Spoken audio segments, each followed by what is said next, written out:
आप भी इस हवाले से कमेंट करें, जैसे रहमान ने कहा कि बिलावल या पीपल्स पार्टी के लिए बड़ी अच्छी विन है। देखिए, पहले तो इलेक्शन कमीशन की जो बात हो रही थी उस पर जॉर्ज साहब ने भी बात की, मैं थोड़ा सा डिसएग्री करता हूँ। उसकी वजह यह है कि इलेक्शन कमीशन को अगर हमने ये कहकर अपीज़ करना है कि दरअसल ये नॉर्मल रिजल्ट है, तो इसमें शायद उनकी परफॉर्मेंस के लिए आपका पहला इलेक्शन तो नहीं है ना? नहीं, मेरा तो नहीं है, लेकिन जस्टिफाई करने की कोशिश तो मेरा ख्याल है कि होगी। उसकी वजह यह है कि पहले आप कहते हैं कि हमारा रिजल्ट इंटरनेट के सिग्नल्स या मोबाइल फ़ोन पे भी डिपेंडेंट नहीं है। रात को आप कहते हैं कि कहीं पर सिग्नल्स नहीं आ रहे इसलिए रिजल्ट नहीं आ रहा। तो पहले आप खुद डिसाइड कर लीजिए कि आया इम्पोर्टेंट था टेलीकॉम कम्युनिकेशन बंद करना या फिर नहीं था। दूसरी चीज़ ये कि अगर 10% रिजल्ट आप अनाउंस करते हैं और वही बात कि अर्बन सेंटर्स के अंदर आपका सिस्टम इतना डाउन है, उसका नंबर ऑफ वोट से ताल्लुक अगर आप जोड़ रहे हैं तो इतना बड़ा पैराफर्नेलिया आपका, इसके अलावा इतनी तैयारी आपकी जो चली आ रही है, सुप्रीम कोर्ट में जाके आपने कहा हमें मौका दिया जाए, इसके साथ साथ ये सारी प्रेपरेशन जो आपने की, आपने खुद पेंडोरास बॉक्स खोल दिया उसका। दूसरी बात यह है कि अगर हम इस सारे वोटिंग पैटर्न को देखें जो आज़ाद उम्मीदवारान की थोड़ी सी डोमिनेशन दिखाई देती है अब तक, चाहे वो ऑफिशियल हो अनऑफिशियल हो, तो उसमें सिंपैथी वोट को हमेशा से पाकिस्तान के अंदर एक खासी अहमियत हासिल है। जिस तरह बेनज़ीर साहिबा की अगर हम बात करें, ज़िया उल हक साहब के मार्शल लॉ के बाद वापस आई, तमाम तर ऑड्स उनके अगेंस्ट थे और ऑन ग्राउंड भी उनके लिए वो स्पेस नहीं थी, उसके बावजूद जीती। नवाज शरीफ साहब से साइकिल का निशान वापस लिया, सिंपैथी वोट मिला 93 में। इसके बाद में वापसी हुई, बेनज़ीर साहिबा की असैसिनेशन हुई, सिंपैथी वोट मिला, पीपल्स पार्टी की गवर्नमेंट आई। इसके बाद में नवाज शरीफ साहब को जब साइडलाइन किया जा रहा था, तमाम बाई इलेक्शंस में वो डोमिनेट कर रहे थे अंडर द पीटीआई गवर्नमेंट। और तहरीक इंसाफ की अगर हम बात करें, वोट ऑफ नो कॉन्फिडेंस के 2 हफ्ते के बाद और 2 हफ्ते पहले पहले सब हार रहे थे, फिर सब जीतना शुरू। तो इसको परफॉर्मेंस से लिंक करके कोई एक्सप्लेनेशन नहीं मिल सकती। ये सिर्फ ये है कि अगर उनको टर्म मुकम्मल नहीं करने दी गई और दूसरा के उम्मीदवारान जो उनके थे उनको ग्राउंड नहीं मिला कम्पीट करने के लिए, तो यही बहुत होता है पाकिस्तान के अंदर के पति गैदर करें और वोट अपना। देखिए, मैं इसमें एक दो चीज़ें, अब जरा इलेक्शन की बात कर रहे हैं रिजल्ट्स की। एक तो ये कि बहुत सारे पीटीआई से जो मुनहरिफ अरकान थे वो ये इलेक्शन जीत गए। राना कासिम नून जीत गए, वो जो है वो नूर आलम खान जो है वो इलेक्शन जीत गए हैं, समी गिलानी जो है वो इलेक्शन जीत गए हैं। ये वो तमाम के तमाम लोग थे जो पीटीआई को छोड़कर जो गए थे और जिन्होंने तहरीक अदम एतमाद के मौके पर साथ दिया था। राजा रियाज खुद इलेक्शन नहीं लड़े थे, लेकिन उनके बेटे इलेक्शन हार गए, वो एक अलहदा मामला है। लेकिन ज़्यादातर जो कैंडिडेट्स थे, जो मुनहरिफ अरकान थे पीटीआई के, वो यहाँ पर जो है वो हमें उनमें से काफ़ी सारे नाम आ गए हैं। नंबर 2 वो इलेक्टेबल्स है ना, मैं यही बात करना था, पीटीआई के बहुत सारे लोग जो इंडिपेंडेंट कैंडिडेट्स हैं, अब क्योंकि हम कैंडिडेट्स का हमें जानते हैं, मिसाल के तौर पर गुजरांवाला से जो कैंडिडेट हैं हमें उनका पता है, ये वो कैंडिडेट है। बिलाल इजाज़ की मैं बात कर लेता हूँ, मुदस्सिर क़य्यूम नारे से जीते। बिलाल इजाज़ जो है वो पहले मुस्लिम लीग काफ में थे, फिर उसके बाद उन्होंने वहाँ से इलेक्शन जो है वो जीता। 2013 में इन्होंने आज़ाद हैसियत में इलेक्शन लड़ा था और ये सेकंड नंबर पर थे। 2018 में इन्होंने इलेक्शन लड़ा पीटीआई से, लेकिन ये सेकंड नंबर पे थे। तो ये वो कैंडिडेट नहीं थे कि जिनको सिर्फ पार्टी का वोट पड़ा है। तो ये वो कैंडिडेट हैं जो बाकायदा तौर पर इलेक्टेबल्स इन हल्कों के कैंडिडेट हैं, जहाँ पर उन्होंने जोर लगाया। कोसा के बारे में क्या है? लाहौर से आप कितनी सीटें हैं? मैं वही कह रहा हूं, आप शहर की अगर सीटें गिन रहे हैं तो लाहौर में हमजा शहबाज जीत गया, मरियम नवाज जीत गई, मियां नवाज शरीफ जीत गया। एक सीट है ना, एक उनकी सीट है, एक मियां अजहर की सीट है। साद रफीक साहब के अगेंस्ट लाहौर से जीत जाना और पहली मर्तबा कौमी असम्बली में। ऐसे ही मुजामिल मेरे भाई, देखिए बात यह है कि शहरों के अंदर पीटीआई के वो कैंडिडेट थे जिन्होंने पार्टी के साथ खड़े होना था हर सूरत में। वो इमरान खान को छोड़ नहीं सकते थे। लेकिन ये जो इलेक्टेबल्स हैं जो इन जगहों से जीत रहे हैं, जो गुजरांवाला से, कोई साउथ से, कोई मुल्तान से, खानेवाल से या यहाँ से जीता है, ये इमरान खान के नाम के साथ उस तरह से नहीं जुड़ा। अब लतीफ़ खोसा इमरान खान को नहीं छोड़ सकते, उनको वोट ही इमरान खान की वजह से जो है वो पड़ा।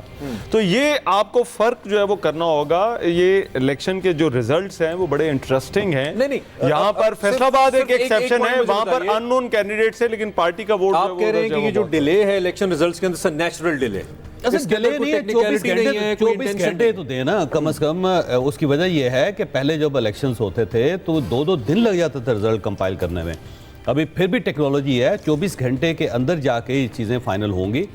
बहुत ज़्यादा जल्दी जो है ना उसका नुकसान तो हो सकता है। उसका नुकसान मसलन जो 2013 में जब मियां नवाज शरीफ साहब की विक्ट्री स्पीच कर दी उन्होंने, उसके बाद एक कंफ्यूजन क्या पैदा हो गया। इलेक्शन कमीशन खुद रहा है ना कि हम इस टाइम तक 2 बजे अनाउंस कर देंगे। वो 2 बजे अनाउंस करना अगर वो शुरू करना 24 घंटे मांगते तो पूरा 24 नतीजा 2 बजे नहीं हो सकता, किसी तरीके से मुमकिन ही नहीं। 2 बजे उन्होंने कहा था स्टार्ट करेंगे, स्टार्ट उन्होंने नहीं किया, ये उनका है फॉल्ट। उसके बाद मेरा ख्याल है उन्होंने खुद 2 बजे आधे घंटे की एक डेडलाइन दी, 3:30 पे चली और फिर उसके बाद एक हल्की सी प्रेस कॉन्फ्रेंस आई, 2 नताइज आए और उसके बाद फिर वो गायब हो गए। और दूसरा ये पूरी दुनिया के अंदर देख लें, जो रिजल्ट्स हैं वो वाकई ही फौरी तौर पे नहीं आते। ऐसा नहीं है कि कोई मुल्क निकाल लें जहाँ पे लेटेस्ट टेक्नोलॉजी है, ब्रिटिश पार्लियामेंट का देख लें आप ऑस्ट्रेलियन इलेक्शंस देख लें, अमेरिकन देख लें, न्यूजीलैंड के देख लें, इंडिया के देख लें, वो टाइम लगता है। और उसकी वजह ये होती है कि आप अगर फौरी तौर पे अनाउंस कर देंगे तो वो एक कैंडिडेट वो होगा जो कहेगा जी मेरे पास तो फॉर्म 45 इतने ज़्यादा है, दूसरा कहेगा जी मैं जीत गया, मुझे इलेक्शन कमीशन जितवाया। वहाँ पे तो क्राइसिस पैदा हो जाएगा।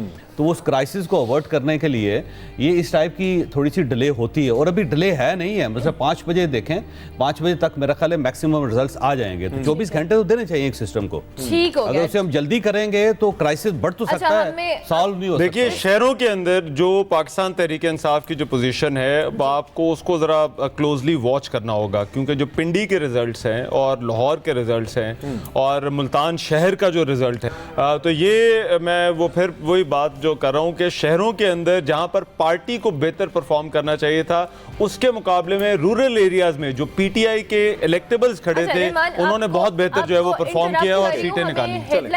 ब्रेक लेनी है और ब्रेक के बाद दोबारा से हम ट्रांसमिशन को कंटिन्यू। एक्सप्रेस न्यूज हेडलाइंस को आप तक पहुंचाने के लिए हमारे साथ ताउन किया है। डोंट वरी, राइट साहब राइट कर देगा।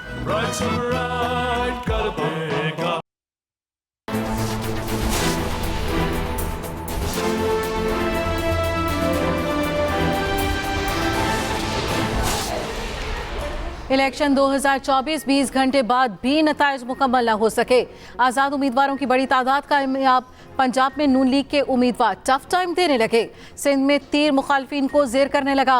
दर्जनों उम्मीदवारों का नतीजा खत्मी मरहले में दाखिल। जीतने वालों के हामी जश्न मनाने लगे।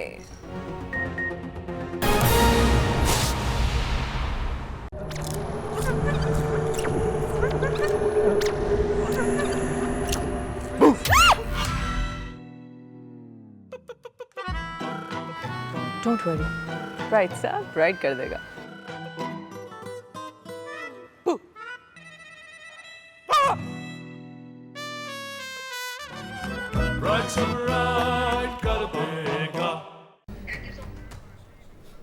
मुख्तलिफ गैर हतमी गैर सरकारी नताइज की आमद का सिलसिला जारी। बड़ा हल्का का बड़ा नतीजा, NA 127 लाहौर 11।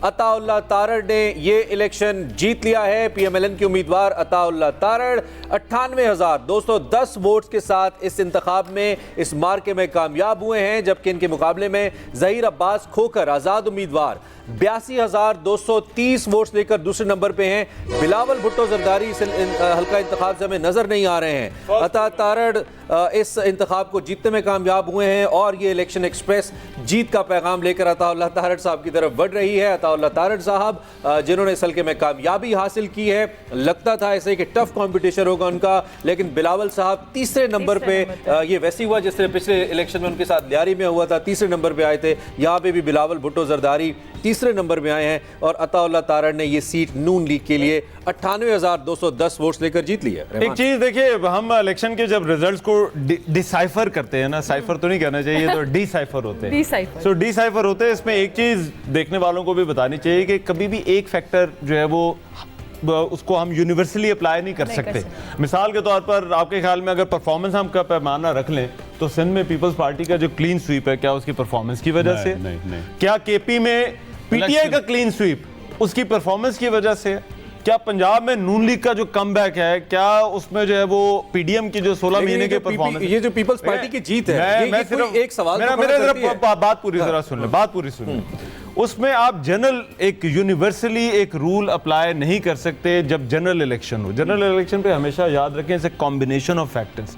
कहीं पर इलेक्टेबल्स काम करें, कहीं पर सिंपैथी वोट काम कर रहे, कहीं पर पार्टी परफॉर्मेंस काम करी, कहीं प्रोजेक्ट ऐसा बना दिया होता है कि वो बंदा जो है वो ले लेता है। अब आजाद में इलेक्शन डे मैनेजमेंट होती है। NA48 से वो जीते तो आजाद हैं, वो खुर्रम नवाज साहब, जो है वो उनका इंतखाबी निशान है ना